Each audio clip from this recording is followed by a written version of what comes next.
cả trên tơ á. Có đấy, có thì có đấy. Có tao mua dễ bị nữa mà.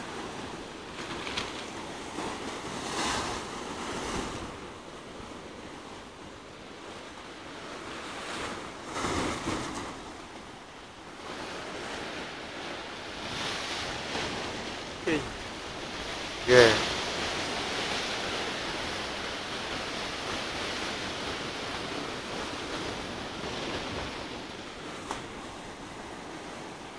Mà tớ mà mưa lụt là cũng giống vậy anh, giống cái tủ đó kìa.